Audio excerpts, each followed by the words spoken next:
अस्सलाम वालेकुम, welcome back into my YouTube channel. आज का जो हमारा अकाउंटिंग का टॉपिक है उसके अंदर हम कंटिन्यू करने जा रहे हैं factory ledger and journal ledger को। ठीक है, तो ये जो हमारा फैक्ट्री एंड जर्नल लेजर है ये हमारा कॉस्ट अकाउंटिंग का एक टॉपिक है। तो लास्ट टाइम हमने इसकी जो है डेफिनेशन पढ़ ली थी और कुछ रिकॉर्डिंग के मेथड सीख लिए हैं हमने कि कौन सी चीज़ कहाँ पे रिकॉर्ड होती है। तो ये आपने अगर वो वीडियो नहीं देखी तो हमारे चैनल पे जाके वो चेक कर सकते हैं आप। उसके अलावा हमने लास्ट में जो है ट्रांजेक्शन, कुछ इसकी ट्रांजेक्शन जर्नल लेजर और फैक्ट्री लेजर के जो अकाउंट हैं उसकी कुछ हमने ट्रांजेक्शन सीखी थी, इसी को हम आज कंटिन्यू करने जा रहे हैं। तो नंबर 7 जो हमारी ट्रांजेक्शन है, नंबर 7 में कुछ इस तरीके से वो पूछेगा। अगर आपसे वो जर्नल में पूछेगा कि इनडायरेक्ट मटेरियल इशू यूज़, ठीक है, अगर आपका इनडायरेक्ट मटेरियल जो है यूज़ हो गया है तो उसको आप ज़ाहिर है कहाँ पे मेंशन करेंगे, ये आपका फैक्ट्री में यूज़ हुआ है। अच्छा, इस साइड पे हमारा जो है फैक्ट्री अकाउंट है और इस साइड हमारा जर्नल लेजर अकाउंट है। ठीक है, जर्नल लेजर ये फैक्ट्री लेजर है, ये वाला साइड जो है फैक्ट्री लेजर है और ये वाला जो है जर्नल लेजर है। ये हमने लास्ट में ही बनाना सीखा है। अच्छा, तो देख लेते हैं कि इनडायरेक्ट मटेरियल जब भी इशू होगा तो फैक्ट्री में इशू होता है मटेरियल, तो फैक्ट्री ओवरहेड डेबिट और मटेरियल क्रेडिट। मटेरियल जो है इशू कर दिया है लेकिन कौन सा है, इनडायरेक्ट है, यानी कि फैक्ट्री ओवरहेड। इनडायरेक्ट हमारा हमेशा फैक्ट्री ओवरहेड से शो होता है, यानी कि इजाफी खर्चे। इनडायरेक्ट है, डायरेक्ट नहीं है। डायरेक्ट मटेरियल होता तो यहाँ पे हम मटेरियल लिखते, ठीक है, मटेरियल जो है लिख देते, या वर्क इन प्रोसेस डेबिट और material credit. Work in process हमारा जो है डायरेक्ट मटेरियल होगा तो वर्क इन प्रोसेस, और जब इनडायरेक्ट है तो इनडायरेक्ट फैक्ट्री ओवरहेड से शो होगा और मटेरियल जो है इशू हो गए हैं, मटेरियल चले गए हैं, क्रेडिट कर देंगे। ठीक है, इससे हमारा जर्नल का कोई ताल्लुक़ नहीं है। यहाँ पे हमारा जो है जर्नल लेजर से कोई ताल्लुक़ नहीं है, फैक्ट्री लेजर से हमारा इसका ताल्लुक़ है। फैक्ट्री में काम हो रहा है ना कि ऑफिस के अंदर। ठीक है, तो यहाँ पे हम इसकी एंट्री करेंगे, ये वाला साइड हम छोड़ देंगे, यहाँ पे हम खाली बना के छोड़ देंगे। ठीक है, अच्छा, उसके बाद है आपका यहाँ पे हम लिख देंगे खाली जगह पे नो एंट्री। ठीक है, यहाँ पे नो एंट्री लिखेंगे, नंबर शो कराएंगे और नो एंट्री लिख देंगे अगर ये वाली एंट्री हम करेंगे। तो नंबर 8 है material used for repair and plant extension. ठीक है, मटेरियल जो है यूज़ हुआ है रिपेयर के लिए और प्लांट ईटीसी के लिए। ठीक है, फैक्ट्री ओवरहेड डेबिट, यानी कि जो है इजाफी खर्चे हुए हैं, रिपेयर हुआ है, या आपका मटेरियल से इसका ताल्लुक़ नहीं है, रिपेयरिंग हुई है तो ये भी आपका फैक्ट्री ओवरहेड है, इजाफी खर्चा है। रिपेयरिंग कराई, factory overhead debit, material credit, material आपका चले गया है। ठीक है, उसके बाद है आपका number 9 direct material return to store room. अब क्या हुआ, आपका डायरेक्ट मटेरियल जो है स्टोर रूम में वापसी आ गया, तो मटेरियल डेबिट कर दिया आपने, मटेरियल वापसी आ गया और जो है वर्क इन प्रोसेस क्रेडिट हो गया। ठीक है, आपका जो मटेरियल है वो वापसी आ गया। डायरेक्ट मटेरियल है तो यहाँ पे हमने लिख दिया वर्क इन प्रोसेस। जैसे मैंने आपको बताया था कि डायरेक्ट मटेरियल जो है वर्क इन प्रोसेस होता है, वो हमने नंबर 6 एंट्री में पिछली वीडियो में ही पढ़ा है। अगर आपने वो वीडियो नहीं देखी तो वो देख लें, उसी का ये रिवर्स है। मटेरियल डेबिट हो गया, work in process credit. Number 10 देख लेते हैं। नंबर 10 कुछ इस तरीके से, indirect material return to store room. अच्छा, अब कौन सा मटेरियल जो है रिटर्न हुआ, इनडायरेक्ट। पहले जो हुआ था वो डायरेक्ट हुआ था, इनडायरेक्ट वाला रिटर्न हुआ है तो मटेरियल वापसी आ गया। ठीक है, मटेरियल डेबिट और जो है हमारा फैक्ट्री ओवरहेड जो हमने डेबिट करा था उसको हमने क्रेडिट साइड पे लेके आ गए, क्योंकि यहाँ पे हमने इशू जब किया था तो ये एंट्री करी थी। अब डायरेक्ट इनडायरेक्ट मटेरियल जो है रिटर्न हो गया तो हम इसकी रिवर्स एंट्री करेंगे, मटेरियल वापसी और फैक्ट्री ओवरहेड कम कर देंगे, क्रेडिट कर देंगे। ठीक है, यहाँ पे जो भी अमाउंट वो बताएगा वो आपको करनी होगी। उसके बाद है number 11 scrap material placed in store room. Scrap material जो है अब आपका क्या हुआ है, स्टोर रूम में जो है रखा गया है।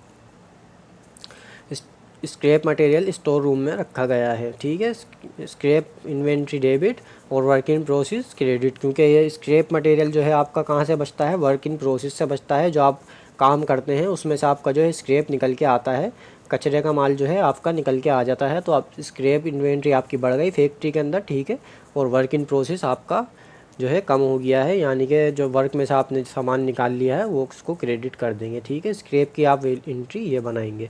उसके बाद नंबर 12 एंट्री देख लेते हैं, scrap material transfer to head office. अब आपने क्या किया, जो स्क्रैप आपका निकल के आया था वो आपने हेड ऑफिस का ये वाला साइड है, यानी कि जो है ये जर्नल लेजर वाला साइड जो है हमारा हेड ऑफिस का साइड है, तो हम यहाँ पे भी एंट्री करेंगे। और गया कहाँ से, जो है फैक्ट्री से गया है। ठीक है, फैक्ट्री से गया है तो फैक्ट्री में भी एंट्री होगी। फैक्ट्री में जो है एंट्री जो अब होगी स्क्रैप इन्वेंट्री क्रेडिट, स्क्रैप हमारा चले गया। ठीक है, यहाँ से हमने स्क्रैप क्रेडिट कर दिया है और यहाँ पे हमने स्क्रैप बढ़ा दिया है, क्योंकि यहाँ पे स्क्रैप आ गया है हेड ऑफिस के अंदर। यहाँ पे हम वही वैल्यू लिखेंगे जो हमें क्वेश्चन में दी जाएगी। फैक्ट्री लेजर यहाँ पे क्रेडिट, ठीक है, फैक्ट्री लेजर से आया है और यहाँ पे हमने जर्नल लेजर को डेबिट कर दिया क्योंकि जर्नल लेजर को जा रहा है डेबिट। जर्नल लेजर हमारा बढ़ रहा है, हेड ऑफिस की वैल्यू बढ़ रही है और फैक्ट्री लेजर यहाँ पे क्रेडिट करेंगे। जब भी हमारा जर्नल लेजर वो डेबिट करेगा तो हम फैक्ट्री लेजर को यहाँ पे क्रेडिट करेंगे इस साइड पे, ये हमारा रूल है। अच्छा, नेक्स्ट वीडियो देख लेते हैं नेक्स्ट के कौन सी एंट्री आती है। नंबर 13 जो है स्क्रैप मटेरियल सोल्ड। अब आपने जो है स्क्रैप मटेरियल सेल कर दिया। सेल की जो है एंट्री हमेशा कहाँ पे होती है, जो हेड ऑफिस में होती है, यानी कि जर्नल लेजर के अंदर होती है, इस साइड पे होती है। कैश डेबिट हो गया, कैश डेबिट से स्क्रैप इन्वेंट्री क्रेडिट, ठीक है, जो है स्क्रैप आपने बेच दिया, कैश आपके पास आ गया। उसके बाद नंबर 14 देख लेते हैं। Recording of payroll in head office for direct and indirect use and for office and selling staff also. Recording किया आपने पेरोल हेड ऑफिस के अंदर for direct and indirect labour, ठीक है। फैक्ट्री पेरोल जो है आपने रिकॉर्ड किया इनडायरेक्ट और direct labour used for office and selling staff. वो आपका कहाँ पे यूज़ हुआ है, ऑफिस के अंदर और सेलिंग स्टाफ के अंदर। क्या चीज़ जो है यूज़ किया है आपने, लेबर। तो लेबर सबसे पहले आप यहाँ पे से work in process debit, factory overhead debit और फैक्ट्री पेरोल क्रेडिट कर देंगे, क्योंकि आपका जो है वर्क इन प्रोसेस जो है अब आप दे रहे हैं किसको, यहाँ पे दे रहे हैं, प्रोवाइड कर रहे हैं जर्नल वो जो है हमारा ऑफिस में प्रोवाइड कर रहे हैं, ठीक है। ऑफिस के अंदर जर्नल लेजर के अंदर आप प्रोवाइड कर रहे हैं। फैक्ट्री से निकाल रहे हैं, क्या निकाल रहे हैं, फैक्ट्री पेरोल। पेरोल हमारा जो होता है लेबर होता है, उसको हमने क्रेडिट कर दिया। फैक्ट्री ओवरहेड इजाफी खर्चे डेबिट और work in process debit. Work in process बढ़ गया और फैक्ट्री ओवरहेड बढ़ गया, ठीक है, वो हमने ट्रांसफ़र कर दिया इस साइड पे। और फैक्ट्री जो है पेरोल कम हो गया क्योंकि हमने इसको जो है फैक्ट्री पेरोल को यहाँ पे दे दिया है, ठीक है। फैक्ट्री पेरोल कम हो गया और वर्क इन प्रोसेस और फैक्ट्री ओवरहेड की वैल्यू बढ़ गई है, उस खर्चे हमारे बढ़ गए हैं फैक्ट्री के। तो यहाँ पे इस तरीके से ये वाली अमाउंट जो है यहाँ आएगी डेबिट साइड पे। ये यहाँ पे मैंने क्रेडिट साइड पे कर दिया, इसको आप यहाँ पे डेबिट साइड पे लिखिएगा।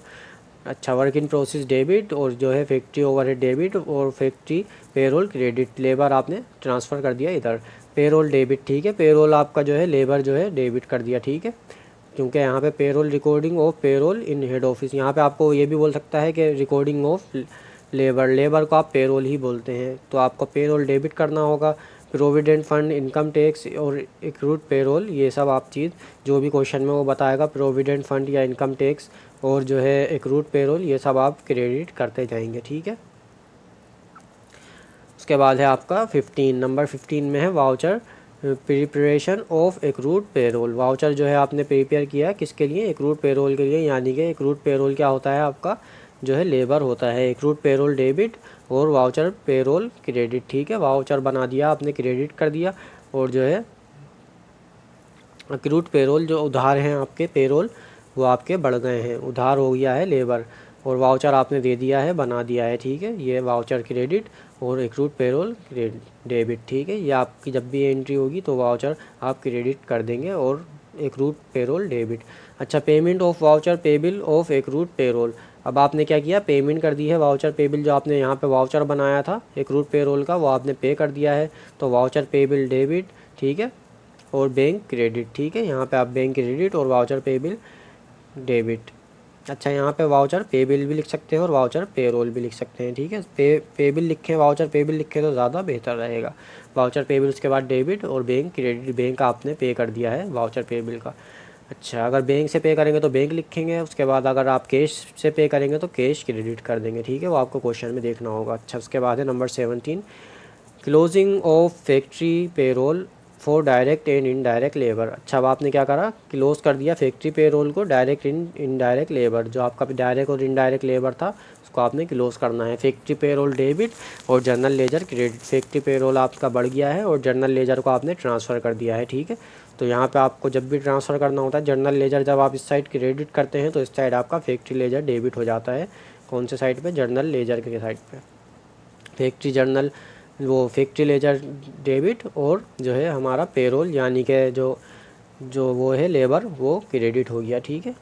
तो इस तरीके से हमारी एंट्रीज़ हो जाएंगी। जब भी एंट्रीज़ आएंगी, जो एंट्रीज़ आपको देगा वही आप सब करेंगे, बाकी आप एक्स्ट्रा जो होंगी एंट्रीज़ वो आप छोड़ते जाएंगे। Thank you for watching this video. अगर आपको वीडियो पसंद आए तो अपने दोस्तों के साथ ज़रूर शेयर करें और हमारे चैनल को सब्सक्राइब कर लें ताकि आने वाली वीडियोज़ भी आपको मिलती रहें। अल्लाह हाफिज़।